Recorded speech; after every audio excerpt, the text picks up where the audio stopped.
Всем привет и добро пожаловать на мой канал!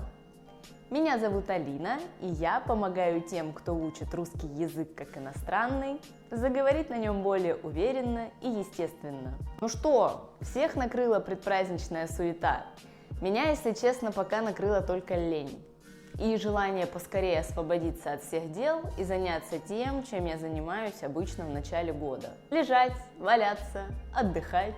Нет, шучу. Обычно в это время я не только валяюсь и отдыхаю, но еще и анализирую предыдущий год, планирую следующий, много пишу и даже читаю. При желании и возможности куда-нибудь хожу, встречаюсь с друзьями, занимаюсь языками, в общем, полностью освобождаю себя от работы и полноценно уделяю время себе. Сегодня как раз хотела поговорить с вами о всяком разном. Потому что наверняка сейчас ни у кого нет желания вникать в грамматику, новую лексику, а поболтать на отвлеченные темы почему бы и нет. И вообще в ближайшую пару-тройку недель планирую делать максимально расслабленный контент, никаких уроков. Поэтому наливайте себе чаек, кофеек, лимонадик, можно все сразу, и активируйте субтитры, если они вам нужны. Итак, какой вообще был этот год? Он был хороший. Хороший и богатый на события. Но больше всего мне хотелось бы поговорить про языки, конечно же. И про то, что в этом году я, к сожалению, была не так активна, как в предыдущие годы.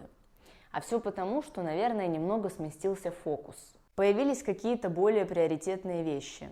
Но, несмотря на это, я изо всех сил стараюсь, если не продвинуться, то хотя бы удержать имеющийся уровень.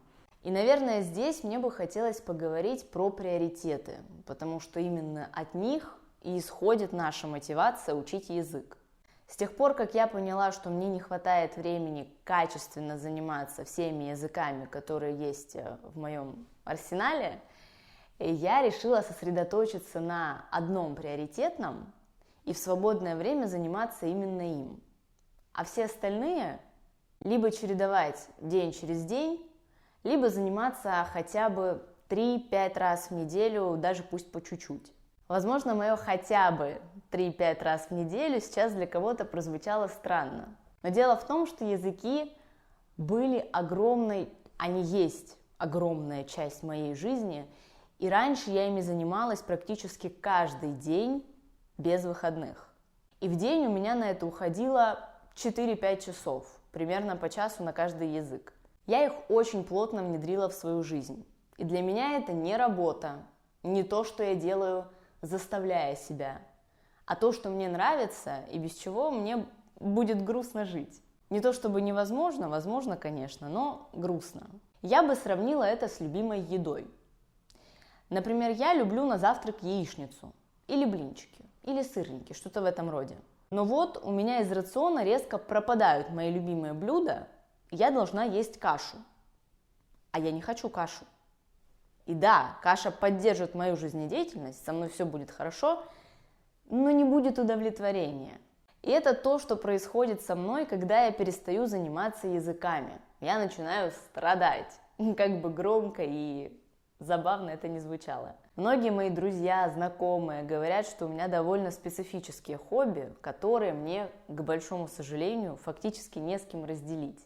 Есть люди, которые со мной на одной волне, но это не те люди, которые меня окружают, а скорее те, кого я знаю виртуально. Поэтому часто кому-то не совсем понятно мое желание столько времени уделять языкам. Так вот, в том числе поэтому я не могу дождаться новогодних выходных, чтобы полноценно погрузиться в свой привычный распорядок и попытаться снова сделать его своим приоритетом. Но тут надо сказать, что даже когда меняются приоритеты и на первый план выходит что-то другое, это тоже нормально. Значит, вероятно, конкретно в этот период времени хочется заниматься чем-то другим. А всем сразу, как бы мы ни хотели, заниматься не получится. Поэтому надо чем-то жертвовать. В этом году я все чаще думала о том, что сделала неправильный выбор, когда начала учить свой последний на сегодняшний день язык.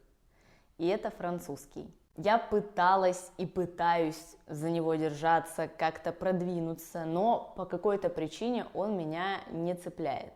И меня даже не смотивировала поездка во Францию. И от этого мне тоже немного грустно. потому что этот язык уже со мной. Он и здесь, и здесь, и я не могу его бросить. Хотя, может быть, было бы правильным решением на какое-то время полностью от него отказаться. И вернуться тогда, когда появится осознание, что вот сейчас, да, французский мне нужен, и я хочу в него углубляться. По этой причине я его тоже отодвигаю на задний план и занимаюсь им очень пассивно. И отчасти поэтому я часто говорю, какой французский сложный язык, как он мне тяжело дается. А дело не в языке-то вовсе, а в моем отношении к нему. Потому что любой язык учить непросто. Это всегда сложная система, в которую надо прежде всего хотеть вникнуть. А все началось с того, что почти 2 года назад, когда я думала над тем, какой язык мне начать учить, у меня было 2 предположения. Французский и, угадайте, какой еще, я скажу об этом позже. Так вот, на самом деле я хотела учить не французский. Но подумав о том, что мне хотелось бы поставить галочку напротив романских языков и замкнуть этот круг, мне показалось логичным выбрать сначала французский. Но уже тогда я понимала, что это не то, чего хочет мое сердце. И я думаю, что это была моя главная ошибка. Поэтому в следующем году, в 2025 году, я планирую начать учить язык, за который должна была взяться еще в 2023. Я всегда очень осознанно подхожу к выбору, потому что понимаю, что это то, с чем мне в ближайшие годы придется проводить очень много времени. Цель – 1 час в день. Больше лучше, но хотя бы час. Когда я берусь за новый язык, именно он у меня становится приоритетным, потому что самый молодой и неокрепший организм надо подпитывать больше всего. По крайней мере, до тех пор, пока он не станет хотя бы на какую-то ступеньку, чтобы даже при небольшой паузе остаться там же. У вас, кстати, появились предположения, о каком языке идет речь? Он из совершенно другой языковой группы. И это в каком-то смысле вызов для меня.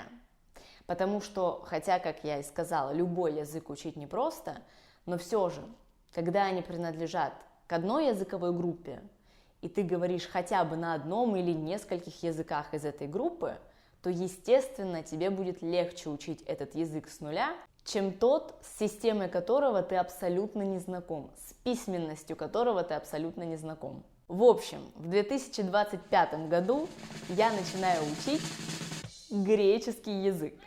Господи, даже название звучит красиво. Греческий.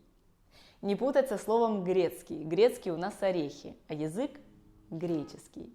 Мне безумно интересно познакомиться с культурой, с историей, с логикой, которая поначалу наверняка будет взрывать мой мозг.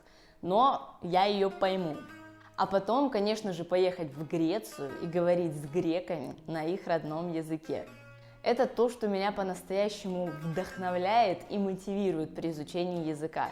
И я даже не хочу ехать в Грецию до тех пор, пока хотя бы как-то не освою греческий.